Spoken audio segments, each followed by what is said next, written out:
축복합니다. 빚진 자의 삶 참 많이 들었던 말씀이죠. 근데 빚졌다고 생각을 하십니까?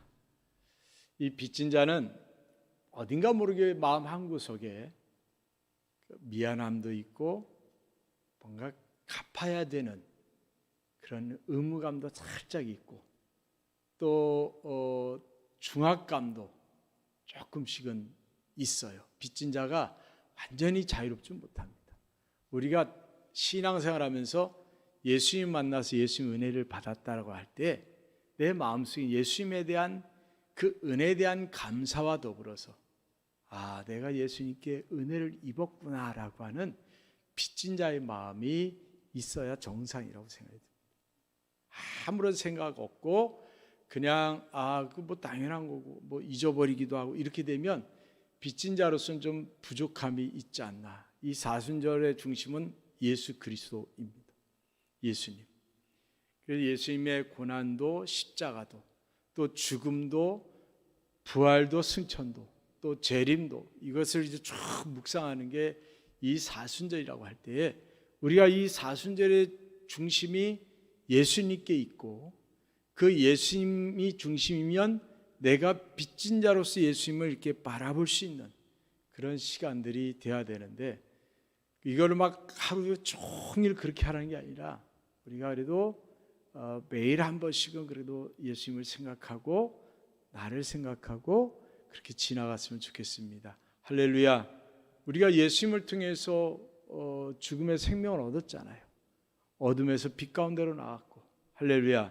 그러니까 우리들이 그런 은혜를 입은 자로서의 삶을 살면서 한 가지 제안하고 싶은 것은 우리가 이제 훈련이라는 게 필요한데 왜 필요하냐면 내가 아무렇지도 않게 저지르는 죄들이 있어요. 일상생활 속에서 반복되는 것들. 그러니까 언어의 반복도 있어요. 그러니까 언어의 반복이라는 게 꼭 욕만이 아니고 다른 사람을 시기 질투한다든지 좀 이렇게 저주 비슷하게 한다든지 아니면 부정적으로 말한다 이런 것도 약간 습관화된 게 있거든요. 그런 것들도 훈련을 통해서 이 사순절 기간의 훈련을 통해서 나를 한번 바꿔보고 생각도 바꿔보고 내 삶의 습관 내가 꼭 어딘가를 이렇게 생각지도 않은데도 그냥 내가 생각 없어도 거기에 가 있거나 이렇게 뭔가에 매이는 것들 이런 것들이 있으면 그런 것들을 좀 절제하는 훈련을 이 사순절 기간에 했으면 좋겠습니다. 할렐루야. 로마 교회는 바울이 개척한 교회가 아니고 이제 마가의 다락방에서 성령을 받은 사람들이 가서 이제 시작이 됐습니다. 그래서 바울은 거기에도 교회가 있어? 거기 참 한번 가보고 싶다. 궁금한 거예요. 그런데 가는 길이 막혀가지고 오늘 본문에도 있지만 막혀서 못 가고 이제 편지를 쓴 게 로마서입니다. 그래서 로마에 있는 교회와 그리스도인들에 대해서 바울은 너무 궁금했고 그래서 오늘 본문 말씀 보면은 내가 너희들이 가고 싶은데 왜 가고 싶으냐 했을 때 어떤 신령한 은사를 너에게 나누어 주어 너희를 견고하게 하려 함이니 그러면서 그 뒤에 뭐냐면 이는 곧 내가 너희 가운데서 너희와 나의 믿음으로 말미암아 피차 안위를 얻으려 함이라. 피차 안위를 얻는 거예요. 그러니까 바울이 그냥 내가 신령한 은사를 가졌으니까 그걸 너에게 줄게라는 게 아니라 나도 주고 너희한테도 내가 받고 그래서 피차 서로 안위하는 이 신앙생활이 힘들잖아요. 특히 이때는 더더욱이 얼마나 어려워요. 그러니까 서로 힘이 되고 서로 안위하고 싶은 마음에 바울이 가고 싶었던 거죠. 그래서 바울은 로마뿐이 아니라 로마에서 이제 더 올라가면 서바나라고 스페인까지. 그러니까 이 당시에는 스페인이 땅끝이라고 봤어요. 내가 땅끝까지 복음을 전해야지라는 이제 바울의 그 사명감이 있었어요. 로마를 거쳐 서바나까지 스페인까지 가고자 하는 거. 왜 그랬냐? 바울이 처음부터 그런 사람이 아니라 담메석 도상에서 예수님 만난 뒤로 그가 자신을 빚진 자라는 표현을 씁니다. 오늘도 있지만 나는 빚진 자라는 거, 빚진 자. 근데 그 빚진 자의 삶에서 자기가 할 수 있는 게 뭐냐? 빚을 갚는 거예요. 빚을 갚는 건데 빚을 어떻게 갚느냐? 복음을 들었으니까 복음을 나누겠다는 거죠. 은혜를 입었으니까 은혜를 나누겠다는 거죠. 그게 바울의 빚을 갚는 삶이었어요. 그럼 이 당시에도 바울이 이제 예수님께 은혜를 입어서 은혜를 입은 자로서의 빚을 갚기 위해서 그렇게 열심히 했다면 우리들 역시도 그러한 삶을 살아야 되지 않겠습니까? 바울로부터 시작된 복음이라고 볼 수는 없겠지만 하여튼 세계 여행을 하면서 3차 여행을 하면서 전한 복음이 우리에게까지 왔으니까 우리가 복음을 들었으니까 이제 우리도 복음의 빚진 자로서의 삶을 우리가 살아야 되는데 여러분은 빚을 갚고자 하는 마음이 어떤 마음이에요? 어떤 마음으로 여러분 빚을 갚습니까? 내가 열심히 나 혼자 신앙생활 잘하는 것으로 빚을 갚나요? 아니면 바울처럼 적극적으로 복음을 전하면서 신뢰와 은사를 나누면서 빚을 갚고자 하십니까? 오늘 이제 우리가 본문을 통해서 돌아볼 것은 바울이 로마로 가고 싶었던 이유는 빚을 갚고 싶어서 뭐냐면 피차 안위함을 얻게 하려고. 로마에 있는 그리스도인들이 얼마나 힘들까? 왜? 그 강한 나라에서 신앙을 지키는 게 얼마나 힘들어요. 근데 거기에서 신앙을 지키는 그들이 참 대견하기도 하고 궁금하기도 했을 거예요. 우리 그리스도인들은 어디 가든지요 줄 수 있는 보물이 하나 있어요. 우리 그리스도인들은 누구나가 그리스도인이라면 언제 어디서나 줄 수 있는 보물을 하나 갖고 있다니까. 우리가 그게 뭐냐면 예수 그리스도 이름이에요. 베드로가 성전에 올라갈 때 은과 금은 내게 없지만 내게 있는 것 내게 주노니 나사렛 예수 이름으로 일어나 걸어라 그랬잖아요. 그래서 이 예수의 이름, 예수 그리스도라는 이 이름은 우리 그리스도인들이 누구나가 줄 수 있는 큰 축복이에요. 바울 역시도 그거를 전하고 살았기 때문에 우리 역시도 그걸 줄 수 있어요. 그러니까 우리가 줄 수 있는 것을 갖고 있다라고 하는 것이 복이고 그걸 줘야 되는데 그걸 나누어야 되는데 우리들이 나 하나 지키는 것으로 가만히 있으면 안 되는 거죠. 나 하나 지키는 것으로 가만히 있으면 빚진 자의 삶에서 많이 부족한 것이 되는 겁니다. 정말 내가 큰 빚을 졌구나, 큰 빚을 졌구나 그런 마음만 갖고 있어서는 안 되고 그렇잖아요. 그 집이 뭐 예전에 농사질 때 모내기를 한데 밭음을 한데 그러면 빚진 자는 가서 도우려고 그러잖아요. 적극적으로 그 마음이 진짜 있으면. 덜 있으면 덜인 대로 작년에도 갔는데 올해는 그냥 안 가도 되겠지 이렇게 되지만 진짜 그 마음이 크면 간단 말이에요. 그러니까 우리들이 그 예수님으로부터 받은 은혜가 얼마나 내게 큰가를 봐야 돼요. 얼마나 큰가.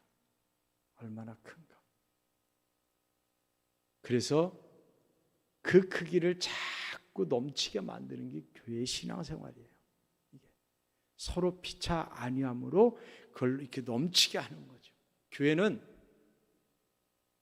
예수님이 주인이라 그러잖아요. 믿음의 공동체니까 교회 오면 믿음의 소리를 들어야 되고 교회 오면 믿음의 대화를 통해서 서로 안위해야 되는 거예요. 교회 와서 정치 얘기할 필요도 없고 교회 와서 저희 동네 얘기할 필요도 없어요. 교회 와서는 믿음의 소리와 믿음의 대화를 통해 서로 안위하는 게 필요한 거예요. 교회는 할렐루야. 여러분 생일날 자녀들이 와서 맨 정치 얘기만 하다 가봐요. 기분 좋은가? 그렇잖아요. 우리 주님이 우리를 부르시고 예배하기를 원하시는데 이 교회가 그런 교회가 돼야 돼요.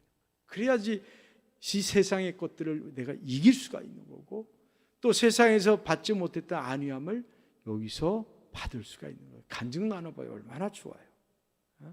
또 내 부족함을 놓고 기도해봐요. 얼마나 좋아요. 위로가 되잖아요. 근데 바울이 그 로마에 가고 싶었지만 길이 열리지 않았다라고 하는 것에서 안타까움이 있습니다. 그럼 어떤 마음으로 바울이 가고자 했냐면 빚진 자의 마음이죠. 당연히 빚진 자의 마음이에요. 빚진 자. 근데 누구에게 빚을 졌냐 했을 때 오늘 보니까 헬라인, 야만인, 지혜 있는 자, 어리석은 자, 그러니까 모든 사람에게 나는 빚을 졌다는 거예요. 빚을 졌다는 거예요. 모든 사람에게. 선교나 전도는 빚진 자의 마음으로 가야 돼요. 네. 이게 선교를 갈 때 우리가 뭔가 막 이렇게 준비해서 가잖아요. 그럼 그거를 그들에게 준다고 생각하면 안 되고 내가 주님 대신에 빚을 갚는다라는 마음으로 그들을 사랑하는 마음으로 가는 거죠. 이게 이제 빚진 자의 마음이에요. 바울은 그 마음으로 가려고 했던 거예요. 그래서 나는 누구에게나 다 빚진 자다 이거야. 누구에게나. 우리 그리스도인들이 근본적으로 빚진 자라고 할 때 뭐냐면 첫째는 죄에 대해서요. 죄의 빚을 갚을 수 있는 방법은 생명밖에 없어요. 그래서 예수님이 십자가에 죽으셔야 했던 거죠. 그것을 돈으로 갚을 수도 없고 내가 대신할 수도 없어요. 그래서 이 죄의 빚이 있고 내가 감당할 수 없는, 그 다음에 복음의 빚이 있죠. 복음. 우리가 복음을 받았잖아요. 그러니까 우리도 복음을 주는 자가 돼야 돼요. 주님으로부터 은혜를 입었을 때 얼마나 기뻤어요. 여러분 복음 듣고 소망을 가졌을 때, 복음 듣고 구원의 기쁨을 누렸을 때 얼마나 이게 커요. 이게 그렇잖아요. 얼마나 커요. 무엇과도 비교할 수 없을 정도로 복음을 듣고 내가 가졌던 기쁨이 크단 말이에요. 예수님 만난 그 기쁨이 엄청 크단 말이에요. 그 기쁨을 내가 줄 수 있어야 되잖아요. 줄 수 있어요. 그게 아직 없다면 기도하세요. 하나님, 다른 사람들은 복음을 듣고 복음을 깨닫고 그렇게 기쁘다는데 그 기쁨이 뭔지 좀 나도 좀 맛보게 해주세요. 이거는 신앙의 연륜과 관계 있을 수도 있지만 없을 수도 있거든요. 그러니까 누구든지 그 복음으로 인한 기쁨을 맛보지 못했으면 그걸 놓고 기도해야 돼요. 하나님, 내가 이 복음으로 인한 기쁨이 정말 크다는 걸 알게 해주세요. 직접적으로 알게 해주세요. 복음은요, 모든 믿는 자에 주신 하나님의 능력이에요. 네, 능력이란 말이에요. 그래서 그 능력이 내게 와야 되는 거예요. 그 예전에 만화 같은 거 보면 막 갑자기 막 능력이 임하잖아요. 막 두 얼굴의 사나이 보면 막 갑자기 막 올라오잖아요. 막 그러면 보는 사람도 이게 되게 흥분이 된단 말이에요. 보는 사람도 막 뭔가 막 원더우먼 같은 사람들 막 보면 막 휙 돌면 막 그냥 막 총알도 막아내잖아요. 막 옛날에 보면. 에? 그럼 막 보는 사람들이 막 그게 대신 막 만족이 와요. 그러니 내가 그 하나님의 능력을 복음을 통해서 입었다고 할 때 진짜 그걸 내가 느끼면 얼마나 이게 대단한 기쁨이 있겠어요. 그 기쁨을 맛보시기 바랍니다. 할렐루야. 그런 거 있잖아요. 어디 가서 진짜 맛있는데 이거 뭐라고 표현하지 못하네. 신앙생활은 사실 그런 것 같아요. 내가 예수님 만나서 은혜 받고 그 기쁨을 뭔가 막 표현하고 싶은데 말을 해도 몰라. 말을 해도 몰라. 그래서 신앙은 깨달음이고 은혜를 입는 거예요. 할렐루야. 그렇게 하시기를 바랍니다. 그래서 빚진 자의 삶을 살 때 경계해야 될 게 한 가지 있는데 부끄러워하지 말라는 거예요. 복음을 부끄러워하지 말라는 거예요. 바울은 헬라인들 또 로마인들 자랑거리 있어요. 헬라인들은 막 그때 철학이 발달하고 하니까 지혜를 자랑했단 말이에요. 로마인들은 힘을 자랑했어요. 근데 바울은 나는 예수를 자랑한다는 거죠. 복음을 자랑스럽게 여긴다는 거예요. 복음을. 그게 부끄럽죠. 왜? 아니 복음을 누가 인정해 주냐고요. 지혜는 인정해 줘요. 로마가 힘 있는 거 인정해 줘요. 복음을 누가 인정해? 미련한 자들이 믿는 거라고 생각하는데 뭐 저런 걸 믿고 있어. 십자가에 죽은 예수를 왜 믿어? 그러던 때에 바울은요 복음을 자랑스럽게 여긴다는 거예요. 여러분 복음을 자랑스럽게 여길 수 있기 바랍니다. 복음을 자랑스럽게 여기는 거예요. 복음을. 어디 가서 기도할 때 창피하게 여기지 마세요. 여러분 이게 내가 넘쳐야 되는데 내가 이게 넘쳐야 돼요. 넘쳐야지 이게 나가는 거예요. 근데 이게 부족하면 나가질 못해요. 컵에 물을 따라도 물이 넘쳐야 이게 막 밖으로 나가잖아요. 근데 부족하면 안 나가요. 그 우리가 은혜를 늘 사모해야 되고 성령의 충만을 사모해야 되는 이유도 내가 넘쳐야 나가는 거예요. 내가 이게 가물어 있는데 뭔 거기서 뭐를 줄 수 있겠어요? 내가. 옛날에 보면 죄송해요. 예전에 이제 어려운 시절에는 밥 먹다가 손님 오면 막 밥상을 막 치웠어요. 밥상을 막 치웠어. 왜 치우나 했더니 반찬 보이는 게 창피한 거예요. 이 밥상의 내용이 사실은 창피하고 냄새난다 싶어서 얼른 치우는 거예요. 근데 지금은 이제 그렇게 먹고 있으면 자연식 건강하게 먹는다고 또 요즘은 그러잖아요. 그죠? 우리들의 마음속에는 어떻게 보면 우리 민족이 그럴까요? 부끄러움들이 있어요. 가정에 뭐 좀 있으면 부끄럽고 또 뭐가 있으면 부끄럽고 그래서 얘기도 잘 안 꺼내고 물어봐도 좀 답을 잘 안 하게 되고 이렇게 된단 말이에요. 근데 예수님 말씀하시잖아요. 누구든지 사람 앞에서 나를 부인하면 나도 내 아버지 앞에서 그를 부인하리라. 그를 부인하리라. 우리들이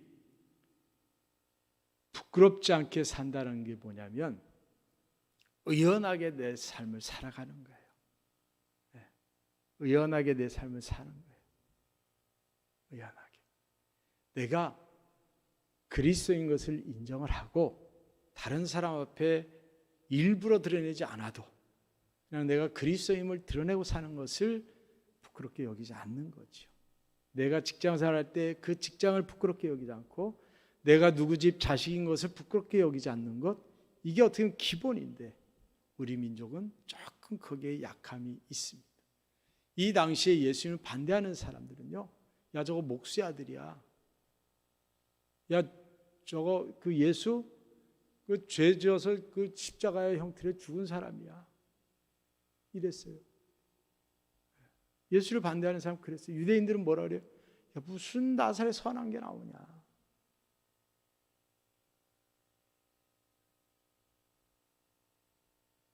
어떻게 보면 많이 깔보던 시대에 바울은 십자가를 자랑했습니다. 그래서 십자가의 도가 멸망하는 자들에게 미련한 것이고 구원을 받은 우리에게 하나님의 능력이라고 바울은 담대히 외쳤던 겁니다.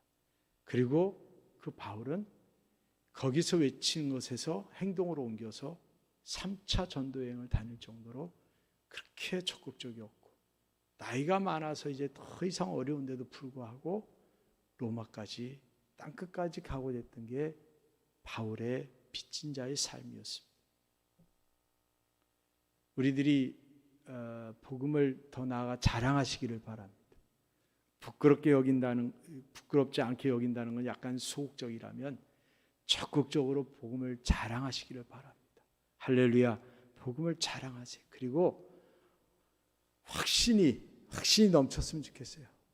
담대했으면 좋겠어요. 할렐루야, 담대했으면 좋겠어요. 제가 어제 잘 안 보던 프로인데 살림남이라는 프로가 있더라고요. 이천수라는 사람이 나와서 제가 약간 매력이 있어서 봐요. 이천수만 보는데 이천수가 8년 만에 처갓집을 갔더라고요. 처갓집을 갔는데 그 장모님이 권사님 같아. 장로님이나 권사님 정도 된 것 같아 하는 거예요.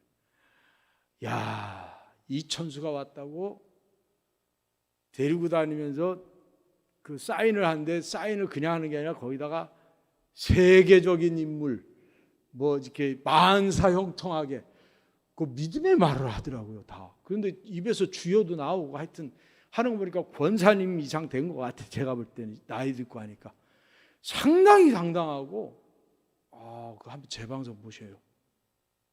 그 텔레비 처음 나오는 분 아니에요, 그분은. 예? 이천수 사위 때문에 처음 나오는 분인데, 야, 어떻게 그렇게 하나 싶어요.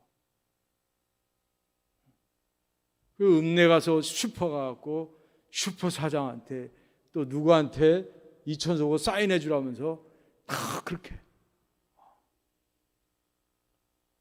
자기가 알고, 그러니까 많이 접촉을 했던 거죠. 그러니까 전도를 얼마나 잘할까 싶더라고. 그러니까 거기에다 다 뭔가를 하나씩 달기해서 쓰게 하더라고. 야, 그래서 제가 깜짝 놀랐어요. 멋있다, 야. 그 시골에서 고흥인가 어디 시골인데, 야, 저렇게 담대하게 사시는구나. 할렐루야. 오히려 그렇게 당당하면요, 주위 사람들이 오히려 그 당당함이 부러워하고 받아들이게 돼요. 언어가 좋더라고. 언어가. 그 믿는 사람은 그렇게 좀 삶이 그랬으면 좋겠다 하는 생각이, 그 모델은 아니지만 하여튼 그런 면이 있었으면 좋겠다는 생각을 가졌습니다. 그게 뭐냐? 구원의 확신이 있으니까, 복음의 확신이 있으니까 그렇게 담대할 수가 있는 거예요. 하나님의 능력이 있으면 믿으시기를 바랍니다. 할렐루야. 복음에 하나님의 능력이 있어요. 그래서 구원이라고 하는 것을 우리들이 이 땅에서도 누리고 사는 거죠. 네. 그 이천수 장모님처럼 이 땅에서도 그 구원의 기쁨을 누리고 사는 거예요. 구원이 뭐냐면 자유에서 억압에서 자유로워지는 게 구원이에요. 억압에서 자유로워지는 거. 그러니까 뭔가로부터 묶여 있다 풀려나는 것을 말하는 거예요. 그러니까 우리들이 병을 앓는다. 병에서 자유해지는 것도 구원이에요. 할렐루야. 그게 구원이란 말이에요. 물에 빠졌다 나오는 것도 구원이에요. 이 세상에서 이 구원의 맛을 봐야 하나님 나라의 영원한 구원이 있음을, 영원한 생명이 있음에 대한 더 확신이 드는 거예요. 이 땅에서 하나님의 능력을 체험하지 못하면 구원의 기쁨을 알까요? 하나님의 구원의 기쁨을 이 땅에서도 우리가 체험을 해야 되는데, 이 땅에서 하나님의 능력을 체험해야 돼요. 구원의 은혜를. 그럼 내가 기도했을 때 응답이 있다든지, 뭔가 누군가를 위해서 중보했을 때 거기에 응답이 있다든지, 또 내가 내 질병에서 나음을 얻었다든지, 이런 것이 있을 때 더 견고하게 확신이 넘치게 되고, 내 잔이 넘쳐서 그걸 자꾸 전하게 되고 그것을 나누게 되어 있습니다. 그게 그리스도인의 적극적인 삶이에요. 삶의 모습이에요. 우리들이 그렇게 살아가야 되는, 빚진 자는 그렇게까지 나아가야 되는 거예요. 그게 빚진 자의 삶이에요.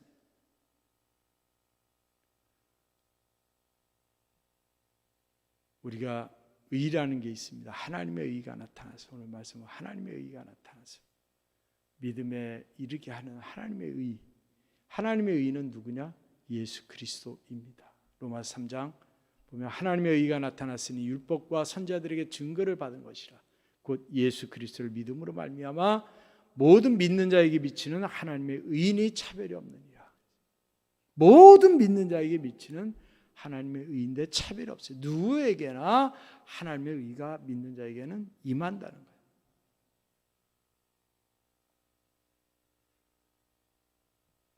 구원은 믿음으로 가능합니다. 할렐루야.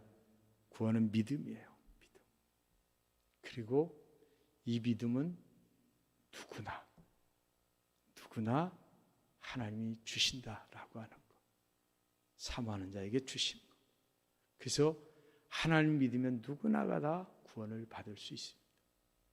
여러분, 이 땅에서 소망이 있는 삶과 소망이 없는 삶이 얼마나 큰 차이가 있는 줄 아세요? 소망은 그냥 생기지 않습니다. 믿음을 통해서 생기는 거예요. 그래서 믿음, 소망, 사랑인데, 소망을 가진 자의 삶은 사랑으로 나타나는 거예요. 그 사랑이 곧 이웃을 향하는 거예요. 빚진 자의 마음이 곧 하나님을 향해서 가는 거예요. 하나님을 사랑하고 이웃을 사랑하는 것이 되는 거예요. 결론은요, 바울은 빚진 자라고 자신을 고백을 합니다. 여러분도 고백이 있기를 바랍니다. 신앙생활은 고백이 있어야 돼요. 그리고 빚진 자는 믿음으로 사는 겁니다. 믿음으로. 빚진 자는 또한 복음을 전하는 자입니다. 왜냐하면 한 생명이 천하보다 귀하니까 빚진 자로서 천하보다 귀한 한 생명을 향해 복음을 전하지 않는다는 것은 안 되는 거예요. 우리들이 부득불이라는 단어 이런 것 이렇게 바울이 썼는데 그런 것들은 하지 않으면 안 되는 일이에요. 그냥 의무라고 보면 돼요. 의무. 해야 되는 거, 필수적으로 해야 되는 거. 그럼 나는 그 일을 선택할 수 있는 권한이 없는 거예요. 내가 진짜 빚진 자라고 느낄 때는, 깨달을 때는 그걸 선택할 수 있는 권한이 없습니다. 우리들이 이 사순절에 더 주님을 조금 더 깊게 묵상하시고 또 내 자신이 빚진 자인 것에 대해서 한번 돌아보시고 빚을 어떻게 갚을까라고 하는 것에서 다양하게 기도의 삶을 하는 사람도 있을 것이고 사랑의 표현하는 사람도 있을 것이고 뭐 또 선교라든지 구제라든지 여러 가지 있겠지만 각각의 하나님 주신 그 은혜대로 이 사순절의 빚진 자의 삶을 우리가 좀 살아냈으면 좋겠습니다. 할렐루야. 이 시간 우리가 기도